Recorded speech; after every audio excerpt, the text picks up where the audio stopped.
প্রজা কষ্ট পায়। এগুলো যদিও বাংলা কথা, কিন্তু এই কথাগুলো অনেক সময় যেন আপনি বিশ্লেষণ করবেন কোরআন হাদিসের সাথে যেন কোনো না কোনো একটা মিল থেকে যায়। তাহলে এখন প্রশ্ন আসতে পারে, যারা পৃথিবীর স্বৈরাচারী, যারা এই পৃথিবীতে যারা মানুষের উপর অত্যাচার করেন, অবিচার করেন, ফেরাউনের মতো, নমরুদের মতো এই পৃথিবীতে যারা রাজ্যের মেইন পদে বসেন, এরা বসলো কেন? এরা বসার কারণ কি? তাদের বসার কারণটা হলো ওই প্রজার দোষী।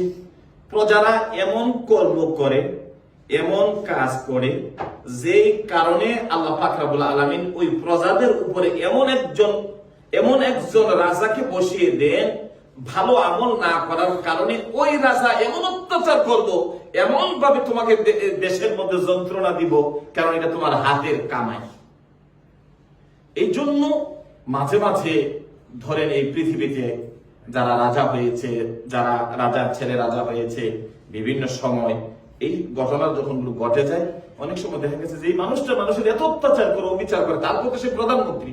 তো প্রধানমন্ত্রীর ক্ষমতাটা যেহেতু আল্লাহর পক্ষ থেকে আসে, তাহলে কেন আসলো যখন প্রজারা যখন এই পৃথিবীতে অপরাধ করা শুরু করে, রাজ্যের মানুষগুলো যখন অপরাধের মধ্যে ঘুষ, সুদ, জিনা, বেবিচার, অত্যাচার, অবিচার, গুমের মতো, হত্যার মতো এই সমস্ত অপরাধ যখন জড়িয়ে পড়ে, তখন আল্লাহ পাক রব্বুল আলামিন ওই জনগণের উপর একটা জালিম সরকার, একটা জালিম বাদশা, একটা জালিম মানুষ আল্লাহ দিয়ে দেন।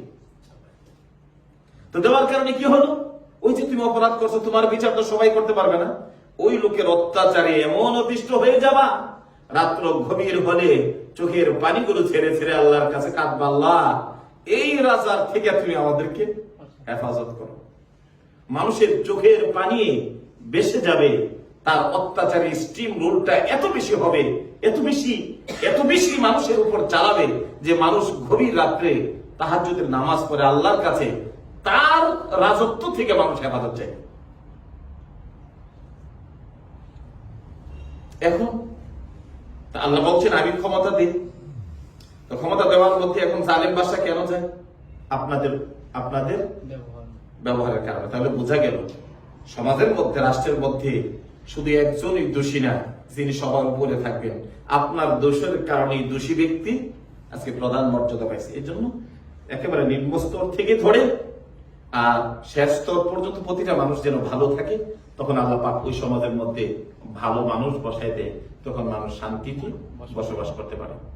এই জন্য আল্লাহ রাব্বুল আলামিন কোরআনুল কারীমে জানাই দিলেন, কুলিল্লাহুম্মা মালিকাল মুলকি তুতিল মুলকা মান তাশা ওয়া তানজিউল মুলকা মিম্মান তাশা।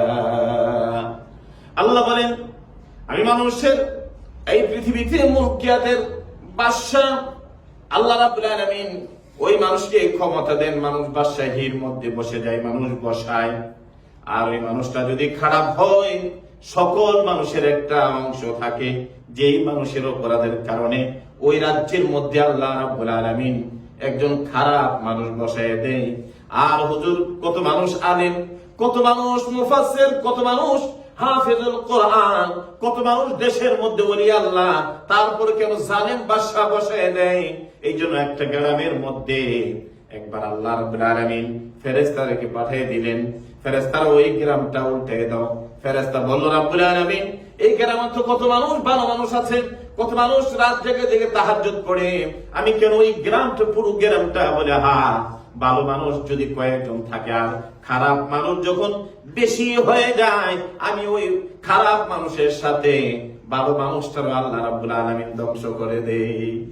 এই জন্য মানুষ যতক্ষণ পর্যন্ত ভালো না হবে, ততক্ষণ পর্যন্ত ভালো রাজার, রাজ্যের প্রধান আপনারা কামনা করতে পারেন। মানুষ ভালো হতে হবে, তাহলে ওই দেশের রাজা ভালো হবে। মানুষ খারাপ হয়ে আর ভালো রাজা চিন্তা করবেন, এটা কখনো হতে পারে না। কোরআন এটা তার তাফসীরে ব্যাখ্যা করা হচ্ছে, মুফাসসিরিনে কেরামরা, স্কলাররা এগুলো বলে গেছে। এখন কিছু আমাদের মধ্যে মূর্খতা আছে, যদিও কোরআনের কথা কই, কিন্তু দেখা যাবে তার দলের উপর কোনো কিছু কথা পড়ে যাচ্ছে। মদের কথা বললে যেমন কিছু মদুদির উপরে গিয়ে পড়ে যায়, সুদের কথা বললে যেমন সুদখোরের উপর পড়ে যায়, নারী নির্যাতন যারা করে যদি নারী নির্যাতনের কথা খতিবরা বলে তাদের উপর পড়ে যায়, তো ইমাম সাহেব রাজনীতি শুরু করে দিয়েছে। এই সমস্ত মূর্খতা থেকে আমাদের জ্ঞানকে, আমাদের চর্চাকে দিনের দিকে আল্লাহর পথে আনতে হবে। আর এই মূর্খতা আস্তে আস্তে ছাড়তে হবে। ডিজিটাল